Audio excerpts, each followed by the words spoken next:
حضرت ابراہیم علیہ السلام نے اللہ نے فرمایا پیارے خلیل یا اللہ حکم فرمایا پہاڑ دی چوٹی تے کھڑا ہو کے اعلان کر یا اللہ کیڑی گل دا فرمایا لوکاں نوں کہہ دے میرے گھر دا حج کرن واسطے آؤ بڑی غور طلب بات ہے بڑی غور طلب بات ہے میرے تصورات میرے خیالات دے مطابق ابراہیم علیہ السلام نے لازمی عرض کیتا ہوئے گا یا اللہ ایک تو میں پہاڑ دے اُتے چڑھنا اچھا ہو جاواں گا لوگاں تو دوسرا یہ بھی جڑے دائیں بائیں کھڑے ہون گے انہاں تک تے آواز جائے گی پہنچ تو جڑے دور دراز ہیں انہاں تک آواز کیویں پہنچے گی یقیناً ابراہیم علیہ السلام نے سوال کیتا ہوئے گا کہ اللہ پاک نے فرمایا ہوئے گا پیارے خلیل پریشان نہ ہو آواز دینا تیرا کام ہے تے پہنچا دینا میں رب دا کام ہے ایک باری بولیا جے سبحان اللہ تھوڑے تھوڑے تقریر سنن دی طبیعت بناؤ تاکہ میں تقریر کر سکاں تسی سن سکو بولو سبحان اللہ فرمایا پہاڑ تے کھڑا ہو ابراہیم علیہ السلام پہاڑ تے چڑھ گیا جدو سوال و جواب ہویا رب نے فرمایا خلیل تیرا کام ہے پہاڑ دی چوٹی چڑھ کے آواز دینا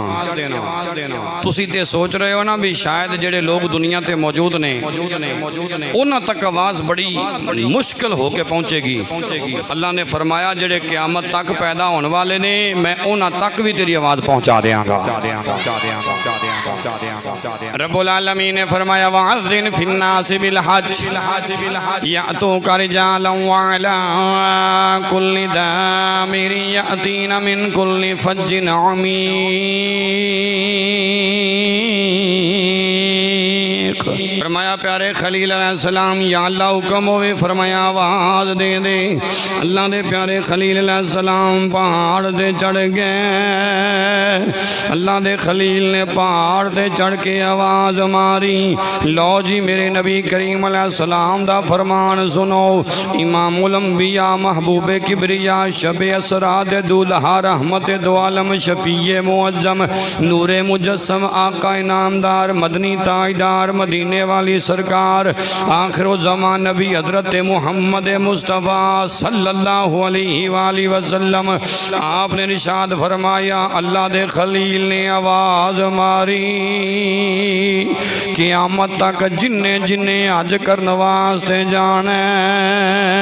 اللہ نے ساریاں دے کناں تک آواز پہنچا دیتی جندی قسمت وچ حج لکھیا ہویا سی انہاں ساریاں جواب چاکھیا لبیک